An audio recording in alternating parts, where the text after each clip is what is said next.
Halo pemirsa, bertemu lagi bersama saya Boru Naga. Apa kabarnya semua pemirsa pada hari ini? Semoga semua pemirsa dalam keadaan baik-baik saja ya.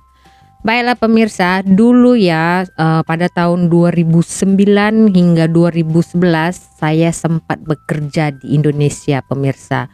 Sebab saya berniat tak nak lagi balik ke Malaysia. Planningnya nak buka usaha lah dekat sana kan. Tapi itulah pemirsa, saya ini hanya boleh berencana saja, yang mengatur bukan saya ya kan. So 2 tahun lah ya kan saya tak kembali ke Malaysia dan saya bekerja di Indonesia. Adalah hal-hal yang sangat berkesan yang memang saya rindui sewaktu saya di Indonesia ya kan. Contohnya soal gaji lah kan, sebab ya dulu saya bekerja di Indonesia tuh gajinya 500.000 rupiah saja pemirsa, itu sebulan ya kan. Itu udah di situ untuk makan ya, beli persiapan untuk diri sendiri begitu. Jadi merasa aduh kesannya tuh memang tinggi sekali lah ya kalau dibandingkan kerja di Malaysia ya. Apalagi sekarang itu basicnya aja udah 1.500. Kalau saya dulu basicnya 900 begitu pada tahun 2009 ya. Dan saya memutuskan untuk kembali lagi lah ke Malaysia. Ya karena itulah, soalnya udah biasa memegang gaji yang banyak, tiba-tiba bekerja di tempat sendiri, di tanah air sendiri kurang begitu kan. 500.000 pemirsa itu untuk sebulan. Pemirsa bayangkan sajalah ya kan. So di sini saya ada satu video mengenai 3 hal yang paling berkesan ya sewaktu dia di Indonesia. Jadi beliau ini udah balik Indonesia dan beliau ini sangat merindui hal-hal yang berikut ini dari Malaysia begitu. Jadi terngiang-ngiang lah gitu ya pemirsa ya kan, udah pulang ke Indonesia tapi masih terngiang-ngiang karena berkesan sekali 3 hal ini. Apa ya agaknya pemirsa? Jomlah kita saksikan bersama-sama. Yang belum subscribe tolong di subscribe ya. Assalamualaikum warahmatullahi wabarakatuh. Selamat pagi. Pagi ini saya kedatangan Tuan channel Tamaji Serumpun ya. Anda pasti tahu, dan yang belum tahu tolong subscribe gitu ya. Subscribe. Di sana banyak sekali channel konten-konten menarik seputar Indonesia, Malaysia, dan pengalaman-pengalaman begitulah ya. Sama Pak Tamaji Serumpun ini saya dibawakan oleh mangga. Wow. Mangga apa nih Pak? Mangga gadung. Mangga gadung. Mana lagi? Mangga mana lagi? Ya campur ini ada gadung sama mana lagi? Mangga mana lagi itu kalau kita makan kita mau lagi begitu. Mana lagi begitu. Tagihan. Jadi sekali makan satu mangga itu pengennya makan lagi. Mana lagi begitulah ya. Iya, itu karangan saya tidak tahu. Oke. Asal tebak aja ya kan. Syukur alhamdulillah niaga saya sudah habis gitu ya. Orderan di GoFood lumayan rame tadi. Oh niaga tadinya mau masak lagi, cuman karena banyak sekali bahan-bahan yang sudah habis, akhirnya ya di close aja gitu, di close. Dan mau ngobrol-ngobrol sama Pak Tamaji Serumpun. Nah ini beliau Tuan channel Tamaji Serumpun. Saya akan sedikit ngobrol-ngobrol dengan beliau. Yang kemarin saya buat konten dengan beliau bersama istri. Bersama istri beliau, dan beliau bercerita pengalamannya di Malaysia selama 20 tahun. 20 tahun. Di kilang air gitu. Itu maksudnya kilang air gimana, Pak? Kilang air itu air mineral. Air mineral begitu air ya. Mineral.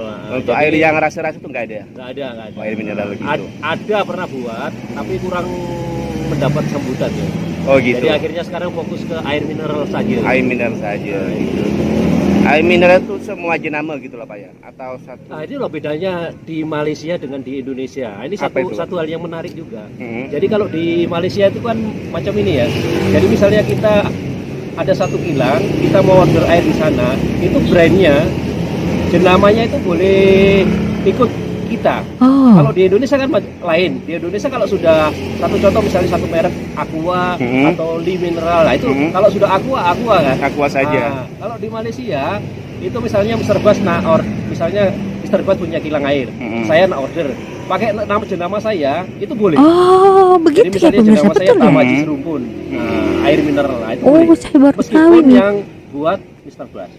Oh, jadi Nah. gitu. Jadi kilang tuh dia tuh bukan milik satu jenama air mineral, Ah, tapi semua oke. air mineral itu boleh Ikut. order Ah. minuman di kilang itu. Kilang. Nah, begini Pak, saya mau bertanya soal Malaysia lagi. Ah, iya boleh. Jadi boleh. Bapak kan sudah 20 tahun di Ah, Malaysia. Cukup lama ya pemirsa, Sebatas 20 yang saya tahun. tahu ya. Iya, tentunya banyak lah Pak ya, sesuatu yang pernah Bapak alami, baik itu yang boleh dikatakan suka duka lah. Tapi yang mau saya tanyakan bukan suka dukanya sih. Hal apa yang sangat berkesan dari Malaysia ketika Bapak sekarang sudah ada di Indonesia? Jadi dua-dua udah balik ke Indonesia yang paling ya kan? sangat berkesan sekali Yang paling itu- berkesan, yang susah dilupakan, yang paling dirindukan begitu Pak. Oh, di situ tuh yang paling saya rindukan di situ tuh tingkat kedisiplinan Wow, tingkat kedisiplinan. mereka. Jadi mereka itu betul-betul mengikuti karena mungkin sudah ditanamkan sejak awal. Jadi mereka itu tak peduli misalnya dia mau masuk satu pejabat ya. Misalnya dia mau masuk satu pejabat. Datangnya dia enakan deh. terakhir. Ya, dia terpaksa juga harus menghubungi yang Oh, terakhir. Jadi beratur ketika ya, dia beratur harus gitu. mentang-mentang dia misalnya lah ya dia ini boleh dikatakan kuat atau apa atau orang yang berpengaruh dia terus langsung mau masuk tak boleh. Jadi kalau dia sudah pilihan terakhir ya terakhir. Kalau misalnya yang nomor satu ini orang biasa ya yang tadi sebetulnya disiplin mereka itu yang kita Ya, perlu. saya sekali kalau soal bicara kedisiplinan di Malaysia. Sudah diterapkan dari kecil akhirnya kan. Terus Dari kedua kali, siapa? kedua kalinya itu daripada Infrastruktur. jadi jalan di sana itu ya maaf bosku ya saya bukannya ada maksud untuk membanding-bandingkan ya. Jadi memang di sana itu jalannya betul sangat bagus sekali. Meskipun di jalan kampung-kampung, masuk kampung, ya betul lah. Setuju sekali. Ya mungkin karena apa di sana itu boleh dikatakan bisa dikatakan orangnya sedikit jalannya bagus. Jadi selesai dia naik motor naik kereta itu selesai itu maksudnya itu nyaman. Merasa nyaman gitu. Dan di sana Selesa. juga, apa namanya ya? Kalau misal ada contoh ada kerusakan jalan, jadi masyarakat setempat itu boleh berpartisipasi untuk supaya jalan ini juga secepatnya diperbaiki dengan cara memviralkan atau mungkin melaporkan kepada pihak terkait. Dia ada satu talian yang khusus untuk betul kerusakan sekali. jalan raya Ada dan cepat ditanggapi. Cepat direspon, iya betul. Itu yang bagus dari sana. Pas respon begitulah. Intinya kalau sudah ada laporan dari masyarakat itu sudah Langsung ditanggapi. harus segera ditanggapi gitu. Kalau tidak nanti akan menjadi viral dan mungkin ada tindakan dari pemerintah kayak gitu ya. Kalau misal ada menjejaskan nama itu sendiri. gitu ya. Hmm. Jadi betul di sana itu jarang dijumpai ada danau di tengah jalan. Semuanya hampir begitu ya, mulus begitu ya. Saya tidak seperti yang Bapak bilang tadi bukan untuk membandingkan, memang Hanya kalau dari- sekedar dari- sharing pengalaman, berjalan, pengetahuan. Di sana memang rata-rata mulus begitu ya, masuk sama kampung-kampung pun juga mulus. Jarang dijumpai ada lubang-lubang di tengah jalan. Kalaupun ada ya akan segera diperbaiki begitu. Apalagi Pak? Nah, kemudian yang terakhir itu masalah rezeki tadi ya. Ya rezeki itu di mana-mana bisa kita cari. Nah, alhamdulillah kita ini mungkin sudah rezekinya di sana. Jadi yang selama ini kita sudah dapatkan di Malaysia itu alhamdulillah bisa kita gunakan untuk kebutuhan keluarga, misalnya menyekolahkan anak. Jadi dari mulai kecil itu bosku ya. Jadi anak saya itu dari mulai sekolah rendah itu sudah saya tinggal sampai sekarang sudah lulus tiga-tiganya itu semua daripada Malaysia. Wow, wow, wow, wow, wow, wow. alhamdulillah seperti rumah juga sudah buat. Hmm. Ya alhamdulillah lah semua berkat daripada Malaysia. Jadi sekali lagi saya mengucapkan terima kasih kepada Wow. karena sudah memberikan kebenaran kita untuk mencari rezeki dan bekerja di sana. Iya. Terbaik. Dan bagusnya lagi ya di sana itu kalau sekedar kita mau kerja di pabrik di satpam, jadi security, jadi pekerja di restoran itu tidak perlu kualifikasi, tidak perlu adanya ijazah. Jadi siapapun mereka yang ada semangat untuk bekerja, lamar saja, tidak perlu mengajukan lamaran pekerjaan seperti ijazah, minimal harus SMA, SPM gitu, tidak perlu kok di sana, asalkan ada niat untuk bekerja. Betul ya. Asalkan rajin dan niat bekerja, begitulah ya. Lagi-lagi saya kalau bicara soal di Indonesia, kita mau kerja di restoran saja minimal harus SMA, senior high school begitu. Itu minimal, kalau tidak sampai di situ pendidikannya yang nggak boleh. Dan itu belum tentu diterima. Itu harus melalui verifikasi dulu. Jadi disaring mana yang lebih layak begitu, dites dulu. Oke, apa lagi Pak? Jadi saya rasa itu saja. Jadi untuk yang lainnya nanti kita di next konten. Boleh, nanti kalau dibahas di sini habis aja topiknya di next Tapi yang konten, pasti ya. itu 3 poin itu. Jadi sekali lagi saya mengucapkan banyak terima kasih kepada Malaysia. Semoga Malaysia kedepannya semakin maju. Amin. Begitu juga dengan Indonesia, hubungannya semakin Amin. semakin baik. Abaikan netizen yang komennya memprovokasi. Iya. Nah, itu dia obrolan saya dengan beliau, Tuan Channel Tamaji Serumpun.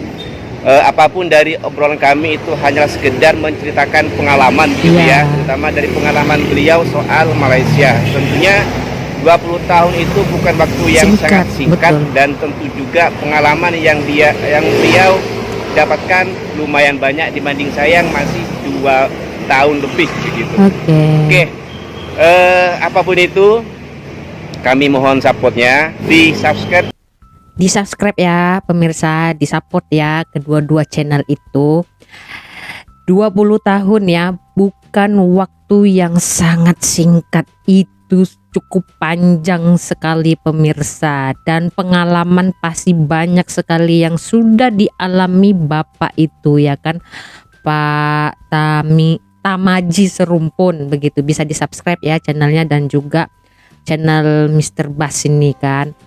So untuk ijazah atau sijil itu setahu saya ya, kalau kerja security atau di kedai makan, kalau tak silap itu wajib juga ya pemirsa, wajib ada ijazah juga ya, sijil ya, minimal sepertinya SPM, betul tak? Kalau salah tolong diperbetulkan ya, sebab ada banyak sangat orang yang mengatakan kalau kerja di Malaysia tidak perlu menggunakan sijil. Tapi selepas itu saya baca komentar-komentar dari orang-orang di Malaysia mengatakan sijil itu penting, maksudnya tak perlu sijil yang sampai sekolah tinggi macam tuh, university macam tuh kan.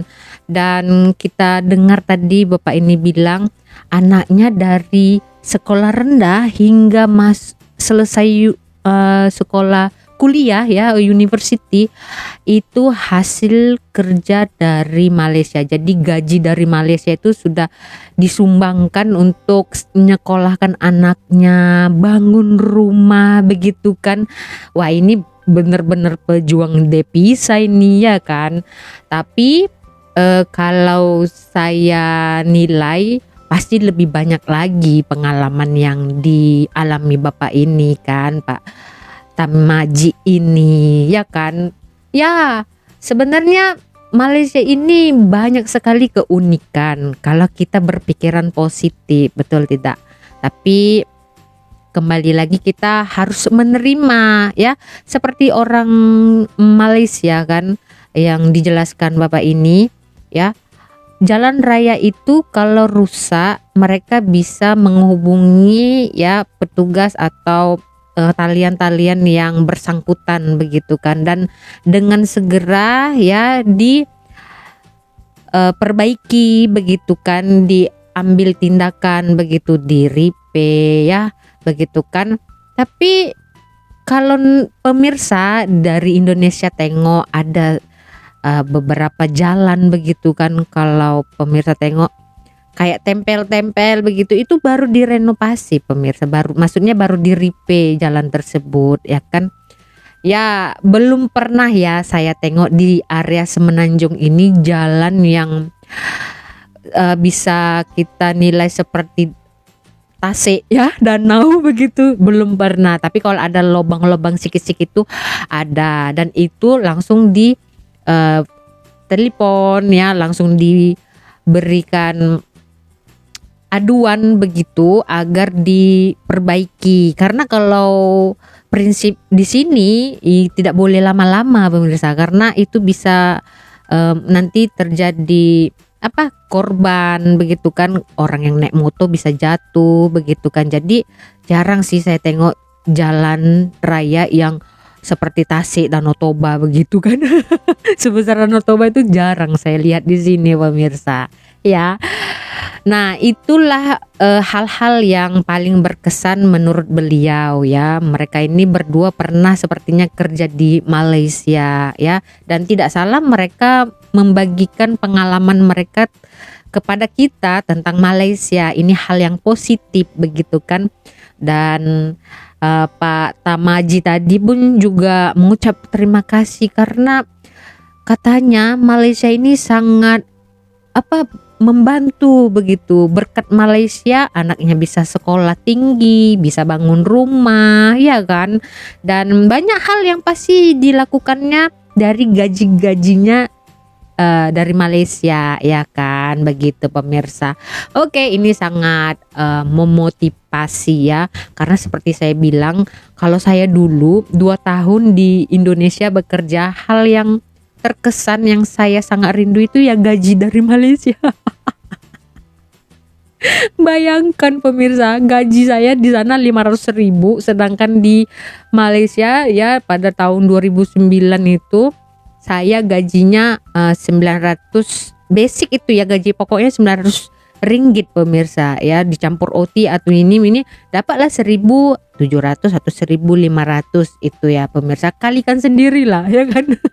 Jadi saya terbang lagi ke sini pemirsa, dan saya rasa itu juga lah ya yang dialami oleh para bekas-bekas yang udah pernah bekerja di Malaysia. Mereka udah pulang ya, tidak menemukan gaji seperti di Malaysia, mereka datang lagi ke sini pemirsa. Tidak masalah, asalkan datanglah secara legal ya, lengkap dokumen ya. Jadi kita itu tenang berjalan kemana saja begitu. Oke, jadi begitu saja ya pemirsa di video hari ini. Kita berjumpa lagi di video selanjutnya. Saya Boru Naga, terima kasih, bye bye.